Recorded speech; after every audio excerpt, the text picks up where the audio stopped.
ہم اب کتنے 2 ہفتے ہو گئے جب ہم یہ کہہ رہے ہیں کہ یہ فریجائل ہے. جنگ بندی معاہدہ تو میرے خیال سے اب اس کو کہنا بھی نہیں چاہیے. اس کو تو آسرا واسرا کہنا چاہیے جو دیا گیا تھا. ایک بار پھر اسرائیلی جارحیت جو ہے وہ شدت اختیار کر گئی ہے اور حماس نے اسرائیلی حملوں کو شرم الشیخ میں طے پانے والے معاہدے کی کھلی خلاف ورزی بھی قرار دے دیا ہے. مغوی اسرائیلیوں کی لاشوں کی حوالگی انہوں نے اب مؤخر بھی کر دی ہے. بالکل. اور ایٹ دا سیم ٹائم ہم دیکھ رہے ہیں القصام بریگیڈ کے مطابق اسرائیلی بمباری لاشوں کی تلاش اور حوالگی میں رکاوٹ بنی ہوئی ہے. ایک طرف اسرائیلی میڈیا انکشاف کر رہا ہے کہ جی تل ابیب نے غزہ پر تازہ حملوں سے قبل امریکہ کو آگاہ کیا تھا، اور دوسری جانب ہم یہ دیکھ رہے ہیں کہ واشنگٹن نے اس کی تصدیق یا تردید سے گریز کر لیا ہے.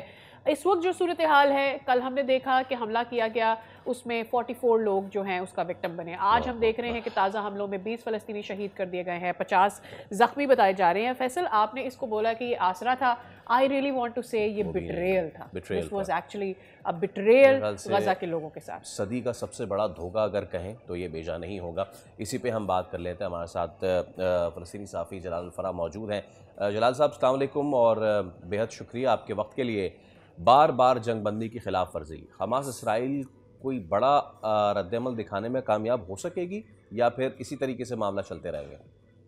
دیکھیں، بسم اللہ الرحمن الرحیم. سب سے پہلے بات تو یہ جو جنگ بندی کی خلاف ورزی اسرائیل بار بار کر رہا ہے، جب سے جنگ بندی کا نافذ عمل ہوا تھا 11 اکتوبر سے لے کر آج تک کے، میرے خیال میں شہادتوں کی تعداد 211 ہو چکے.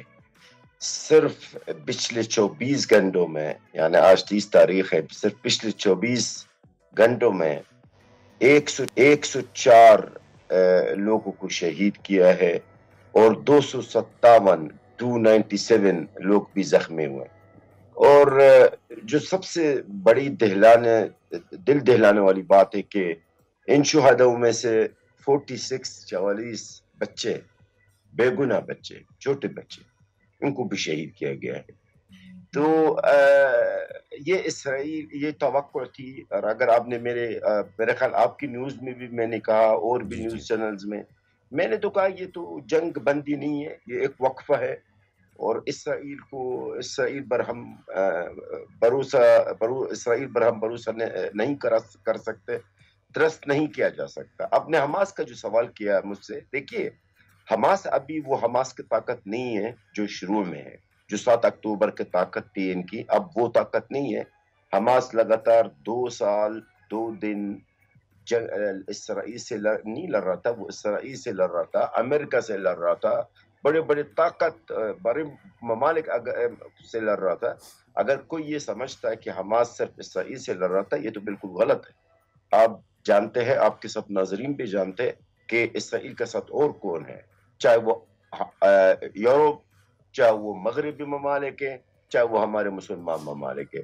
تو میں نہیں سمجھتا کہ حماس کا کوئی بہت بڑا رد عمل ہے. بلکہ حماس نے تو کہہ دیا ہم جنگ بندی کا معاہدہ کا پاسداری کا پابند ہے. ابھی یعنی رات کا بیان ہے، ابھی صبح کا بھی بیان ہے.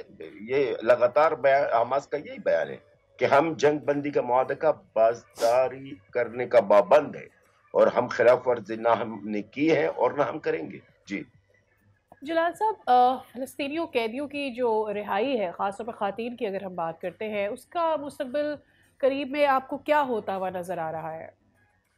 سر، یہ تو بڑا اچھا سوال کیا آپ نے یہ قیدیوں کی. آپ کو پتہ ہے کل شام کو باقاعدہ ڈیفنس منسٹر اس ناجائز ریاست کا اسرائیل کا، انہوں نے حکم جاری کیا ہے جو ریڈ کراس ٹیم ہے جو فلسطینی قیدیوں کے پاس جاتے ہیں، وزٹ کرتے ہیں جیل میں، اسرائیل کی جیل میں، ان پر بھی پابندی عائد کرتی ہے. ان کے اوپر بھی پابندی عائد کر دیا کہ اب ریڈ کراس کی جو ملاقاتیں ہوتی ہے فلسطینی قیدیوں سے، اس کو بھی بند کر دیا. باقی رہائی کا کوئی امید ہے کچھ بھی نہیں ہے. میں تو کہتا ہوں کہ ہمیں کہیں سے امید نظر نہیں آ رہی ہے جناب محترم. اور ایک بات آپ کو یہ بھی بتاتا چلوں، جنگ رکا نہیں ہے، یہ تو صرف ایک وقفہ ہے اور یہ جنگ رکے گا نہیں ہے. یہ تو ابھی بھی 20 نکات میں سے صرف ایک نقطہ بھی بات ہوئی ہے، قیدیوں کا تبادلہ ہے. ابھی اور مزید 19 نکات پر بات چیت ہونی ہے اور یہی اسرائیل کرے گا جو کر رہا ہے.